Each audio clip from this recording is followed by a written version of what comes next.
일찍이 하나님 앞에 나와 연습합니다. 이 모든 연습 과정을 주님 살펴주시고 하나님 열심히 준비하여 선한 우리 성도님들 앞에서 잘 발표하게 하시고 서로 간에 은혜가 되는 귀한 시간 되게 해 주시옵소서. 예수님 이름으로 기도드렸사옵나이다. 아멘. 기도하실 때 정윤철 목사님께서 기도해 주시겠습니다.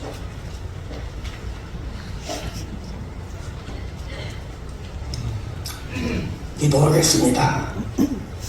항상 우리의 삶을 사랑으로 인도하시는 하나님 아버지 감사합니다. 오늘 우리가 말씀 앞에 은혜를 사모하며 모였사오니 이 시간 충만한 은혜의 자리가 되게 하여 주옵소서. 지난 한 해를 믿음으로 바르게 살지 못한 죄를 용서하여 주옵소서. 주님께서 너희가 천지의 기상은 분별할 줄 알면서 어찌 이 시대는 분별치 못하냐고 개탄하신 주님, 오늘 현실은 지금 살아가는 시대가 죄악의 방이 점점 깊어가고 있습니다. 당시의 세대를 악하고 음란한 세대라고 말씀하신 주님, 오늘날 전쟁의 위기와 정치, 경제, 도덕, 윤리와 각종 끔찍한 살상 범죄가 상상 못할 정도로 날이 갈수록 더 심해지고 있습니다. 온 비칠 줄 모르는 전쟁이 계속되고 수많은 사람들이 이 생명을 잃고 아우성입니다. 우리는 마땅히 자다가 깰 때가 되었고 영적 각성이 필요한 때인 줄 믿사오니 불쌍히 여겨주셔서 불의에 빠지지 않게 하시고 죄의 올무에 고통받지 않게 하여 주옵소서. 의인 한 사람이 없어 무서운 심판을 받았다는 소돔 고모라를 생각하며 우리는 이 시대 속에 살면서 전체의 운명을 좌우할 수 있는 책임적 존재로 깨닫게 하시고 오직 믿음으로 사는 이 시대에 의인 한 사람의 사명을 감당할 수 있게 하옵소서. 나라와 민족을 위해 기도하는 사명을 감당할 수 있게 하여 주옵소서. 우리가 거짓과 위선이 가득 차고 불의 악독이 가득 찬 세상에 살면서도 어디까지가 하나님의 뜻인지 분별의 영을 주옵소서. 오늘 말씀을 전하시는 정경민 목사님 은혜 충만케 하시고 성령 충만함으로 역사하여 주옵소서. 우리의 남은 생은 하나님과의 바른 관계 속에서 살아가면서 기도하며 약속된 복을 순종함으로 누리는 믿음의 승리자가 되게 하여 주옵소서. 모든 말씀 우리를 구원하신 예수님의 이름으로 간절히 기도하옵나이다.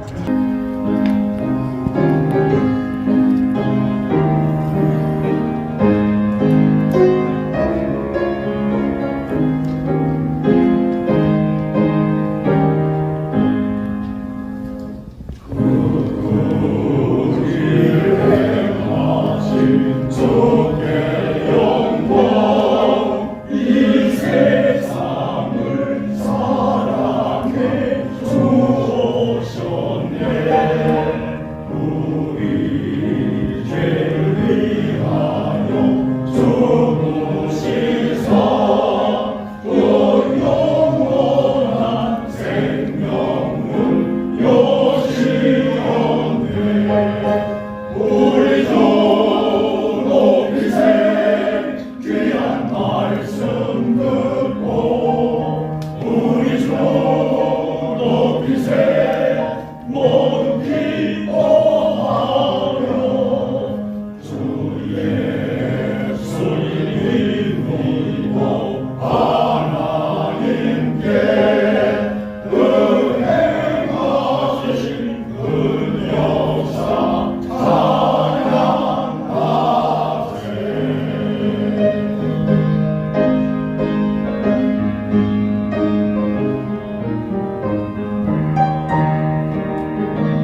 정종림 목사님이십니다.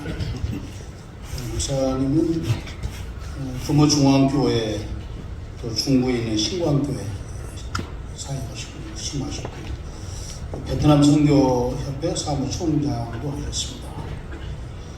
워낙 찬양을 좋아하셔서 중앙대학교 다닐 때 찬양 팀들을 모아가지고 지휘를 그때부터 하셨어요. 우리 학교 신학교 다닐 때도 특별히 목사님의 찬양 목소리를 많이 들었죠. 지금도 청춘합창단이죠. 청춘합창단 단원이십니다. 대단한 그 성악의 재능을 하나 주셨습니다. 우리 이렇게 교회 오셔서 찬양대원 수고해 주셔서 감사하고요. 이제 목사님께서 행복하신가요? 라는 제목으로 말씀해 주시겠습니다.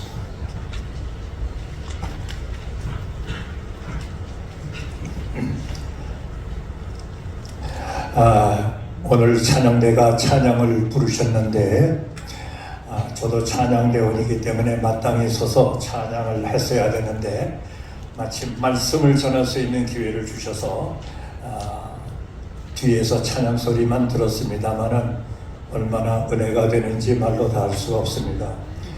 우리 찬양대 여러분들이 연세가 연만하신데도 불구하고 새벽 일찍이 나오셔서 연습을 또 많이 하시고 또 예배 끝난 다음에 또 연습도 하시고 얼마나 이렇게 성의가 대단하시고 얼마나 애를 쓰는지 그 열정이 대단하시고 그래서 마음껏 박수를 쳐드리고 싶은데 여러분 어떠신지 한번 박수 한번 해주실래요?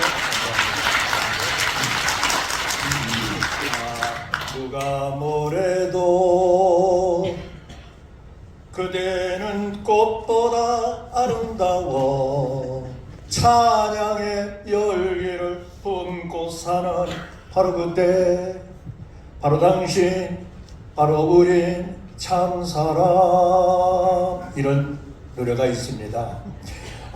우리 1월 둘째 주일을 맞이했을 때 우리 장 목사님이 설교하실 때 명품 중에 명품이라고 그런 제하에 설교를 하시면서 우리 하나님께서 천지 우주 만물을 창조하시고 난 다음 다 그 장을 펼쳐놓고 난 다음 마지막에 사람을 창조하시고 보시기에 심히 좋았다. 그렇게 일반적인 모든 사람들을 보시기에 심히 좋았다고 말씀하셨는데 하나님의 성호를 찬양하는 우리 찬양대 목자교회 찬양대 정말 우리 하나님이 얼마나 기뻐하실까 정말 그런 의미를 가지고 단위에 섰습니다. 2024년 한 달 거의 이제 지나가고 있습니다. 우리가 금년을 새로 시작을 하시면서 아마 여러분들의 마음속에는 어떤 소원이 없지 않아 있었을 것입니다. 김영석 교수님께서는 내가 100세를 지나고 보니까 그러면서 이런 얘기를 하시더라고요. 자기는 선을 위해서 지금까지 살아왔대요. 선의 가치를 가지고 선의 가치를 위해서 지금까지 살아왔는데 그게 아니더래요. 100세를 넘고 보니까 나 자신을 위해서 아름다움을 찾아가지고 그래가지고 예수를 남기고 싶다 그렇게 생각을 하면서 자기는 시인이 되고 싶다. 그 시를 통해서 많은 사람들에게 아름다움을 끼치고 싶다. 그런 자기 소회를 기록한 어떤 글을 읽어보았습니다. 여러분, 제가 어느 교회를 지나가니까 그 교회 앞에 정문 앞에 아주 현수막을 크게 붙여놨는데 뭐라고 붙여놨느냐 하면은 이렇게 기록을 해놓더라고요. 당신이 더 행복했으면 좋겠습니다. With Jesus, 예수님과 함께. In Jesus, 예수님 안에서. 여러분, 작년 한 해 동안 여러분들이 행복한 삶을 영위하셨을 것입니다. 행복이라는 건 다른 게 아닙니다. 내가 즐겁게 살면 그때가 바로 행복한 거예요. 여러분 한 해 동안 즐겁게 살았습니다만은 금년 안에 아직은 때가 안 묻은 금년 한 해를 지금 지나고 있습니다만은 이 한 해를 지나면서 우리 모두가 우리 목자교회 CTS 목자교회 모든 우리 권석 여러분들이 좀 더 작년보다 더 아름다움 속에서 살아가셨으면 하는 마음이 간절해서 오늘 본문의 말씀을 묵상을 하고 싶습니다.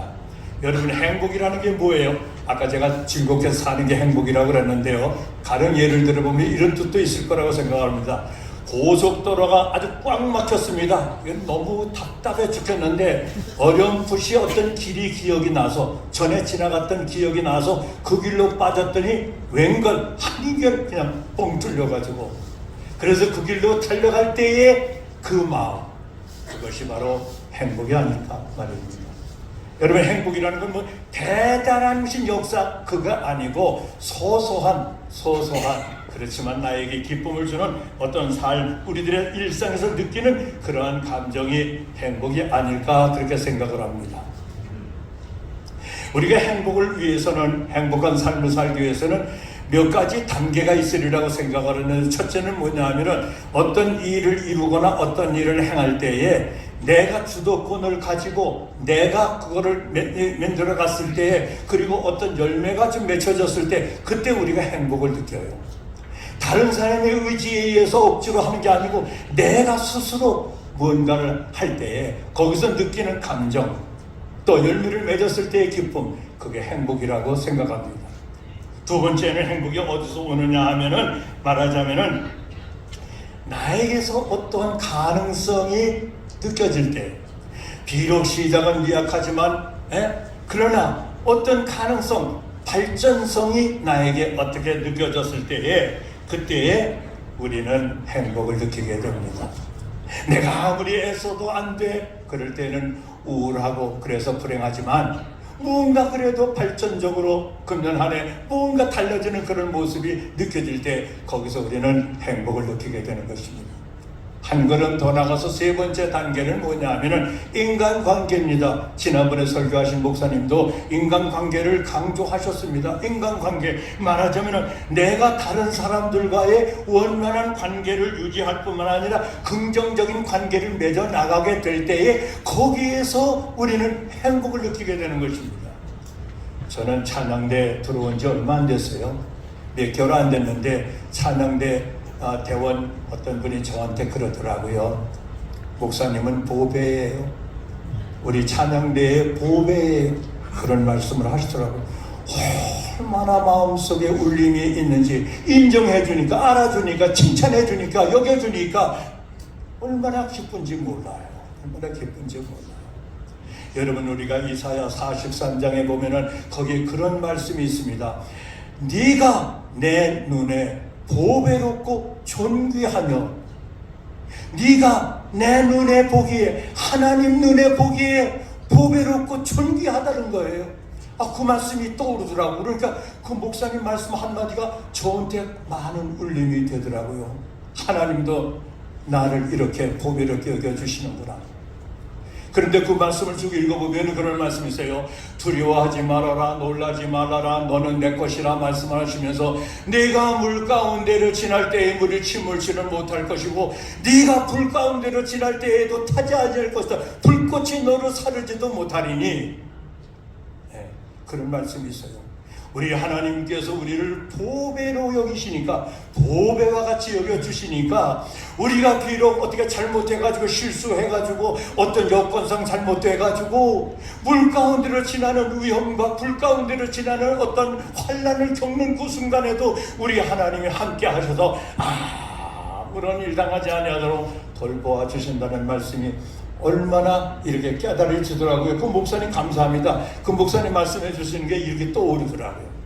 제가요 1980년도 그러니까 지금부터 45년쯤 되었습니다만은 제가 어느 교회 부목사였어요. 그때는 차가 없었습니다. 그런데 제가 두 아들이 있었어요. 5살짜리, 3살짜리 두 아들을 데리고 어디를 가다가 돌아오는 길목에 저를 아시는 어느 장로님이, 부목사님이 이렇게 애들을 데리고 걸으니까 안 됐다 싶어가지고 자기가 승용차 타고 오는 와중에 승용차에다 저를 태워주셔가지고 그래가지고 우리 두 아들 뒷자리 저도 뒷자리에 앉아가지고 이제 저는 장로님과 이런 저런 얘기하고 운전기사는 운전을 하고 우리 아이들 둘 5살에 3살짜리 이 두 아들들이 심심하더라고요. 그러니까 이 아이들이 뭐를 했느냐 하면은 그 자동차 뒷자리에 보면은 문이 열리지 말라고 잠그는 잠금 장치가 있어요. 그 잠금 장치를 열었다 닫았다 열었다 닫았다 장난을 하는 거야 둘이서. 그리고 문을 여는 그 문고리 있지 않습니까? 그거를 잡아당겨. 그런데 나는 몰라요. 얘가 그 뭐 어떤 장난? 나는 장로님하고 얘기하고는 바쁜데. 그런데 이제 전농동 노타리를 지나는 와중에 이 노타리에서 우회전을 한단 말이에요. 이 차가.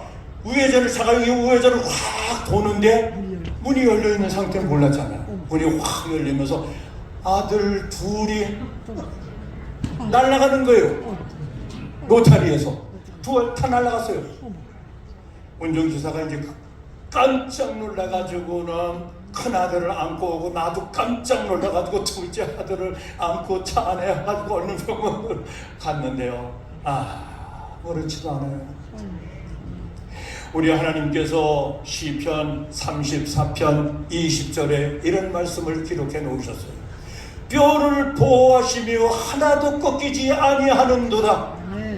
우리 하나님께서는 두 아들 천진난만한 두 아들 얼마나 잘생겼고 그랬겠어요. 두 아들 제 입장에서 볼게요.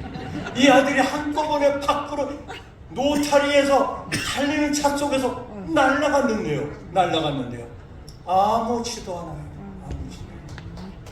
얼마나 감사한지.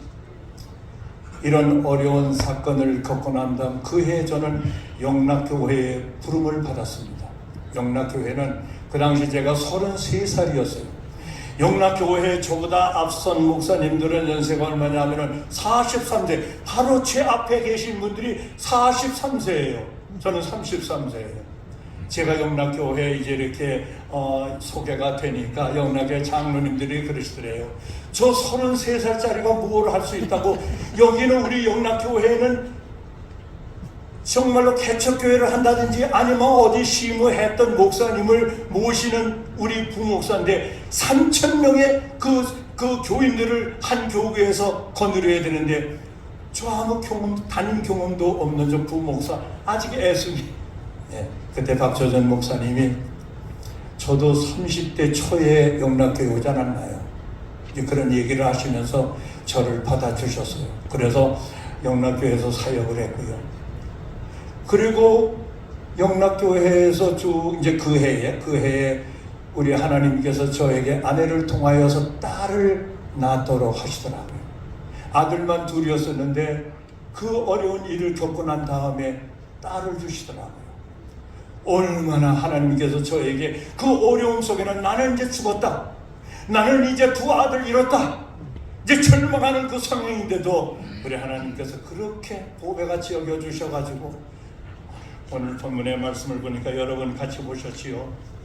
너로 인하여 그가 하나님이 너로 인하여 기쁨을 이기지 못하시고 우리 믿음의 권속 여러분 하나님의 교회를 위하여 헌신하신 우리 목자 여러분 정말로 우리 하나님께서 저뿐만 아니라 우리 모두를 사랑하시는데 어떻게 사랑하시느냐 저 보배 명품 중에 명품 보배로 여겨주셔가지고 우리가 정말로 죽을 수밖에 없고 우리가 망할 수밖에 없고 우리가 절망할 수밖에 없고 우리가 처절할 수밖에 없는 그 상황 속에서도 이렇게 하나님께서 돌보고 계시다는 것 사실을 생각할 때 얼마나 감격스러운지 말로 다 할 수가 없습니다.